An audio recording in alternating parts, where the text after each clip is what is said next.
ಕರ್ನಾಟಕ ರಾಜ್ಯ ಇಂಧನ ಇಲಾಖೆಯಿಂದ ಆರಂಭಿಸಲಾದ ಬಡ ಕುಟುಂಬಗಳಿಗೆ ವಿದ್ಯುತ್ ಸಂಪರ್ಕ ಕಲ್ಪಿಸುವ ಬೆಳಕು ಯೋಜನೆಯ ಸೌಲಭ್ಯವನ್ನು ಪುತ್ತೂರು ತಾಲೂಕಿನ ಬಲ್ನಾಡು ಗ್ರಾಮದ ಅರ್ತಿಪದವು ಪರಿಶಿಷ್ಟ ಜಾತಿ ಕುಟುಂಬಗಳಿಗೆ ಪುತ್ತೂರು ಶಾಸಕ ಸಂಜೀವ ಮಠಂದೂರವರು ಸರ್ಕಾರದ ಯೋಜನೆಯನ್ನು ಹಸ್ತಾಂತರಿಸಿದರು.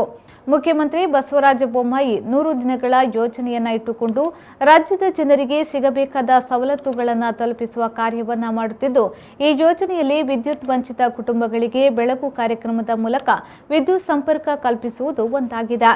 ಇಂಧನ ಸಚಿವ ಸುನಿಲ್ ಕುಮಾರ್ ಅಧಿಕಾರ ಸದವೀಕರಿಸಿದ ಬಳಿಕ ಇಲಾಖೆಯಲ್ಲಿ ಹೊಸತನವನ್ನು ತಂದಿದ್ದು, ಇದು ರಾಜ್ಯದ ಬಡ ಹಾಗೂ ರೈತಾಪಿ ವರ್ಗಕ್ಕೆ ಬಹಳಷ್ಟು ಅನುಕೂಲವಾಗಲಿದೆ.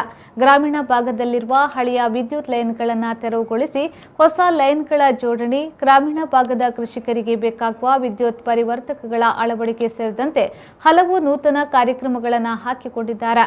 ಪುತ್ತೂರು ತಾಲೂಕಿನ ಒಟ್ಟು 882 ವಿದ್ಯುತ್ ರಹಿತ ಕುಟುಂಬಗಳಿಗೆ ಸುಮಾರು 2.60 ಕೋಟಿ ರೂಪಾಯಿ ವೆಚ್ಚದಲ್ಲಿ ವಿದ್ಯುತ್ ಸಂಪರ್ಕ ಕಲ್ಪಿಸುವ ಕಾರ್ಯ ಆರಂಭಗೊಂಡಿತ್ತು.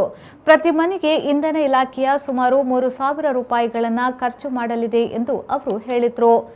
ಕರ್ನಾಟಕ ಸರ್ಕಾರ ಇವತ್ತು ಬಸವರಾಜ ಬೊಮ್ಮಾಯಿ ಮುಖ್ಯಮಂತ್ರಿ ಆದ ಮೇಲೆ 100 ದಿನದ ಕಾರ್ಯಕ್ರಮಗಳನ್ನು ತಂದು 100 ಡೇಸ್ ಪ್ರೋಗ್ರಾಮು ಅಂತ ಹೇಳ್ತೇವೆ.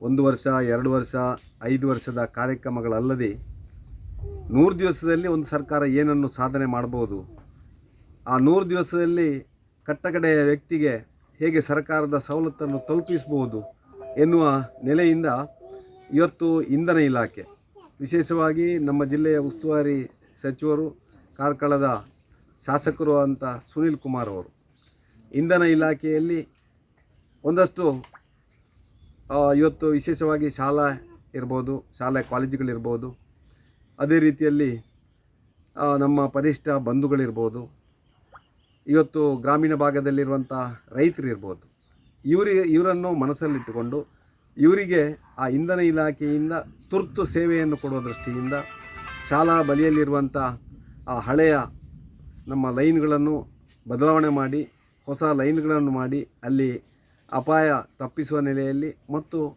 ವಿದ್ಯುತ್ ಪ್ರವಾಹವನ್ನು ನಿರಂತರವಾಗಿ ಪ್ರವಹಿಸುವ ನೆಲೆಯಲ್ಲಿ ಆ ವಿದ್ಯುತ್ ಲೈನ್ಗಳ ಬದಲಾವಣೆ. ನಗರಸಭಾ ಅಧ್ಯಕ್ಷ ಜೀವನ್ ದರ್ಜೆ, ಮೆಸ್ಕಾಂ ಅಭಿಯಂತರ ರಾಮಚಂದ್ರ ಸೇರಿದಂತೆ ಹಲವರು ಈ ಸಂದರ್ಭದಲ್ಲಿ ಉಪಸ್ಥಿತರಿದ್ದರು.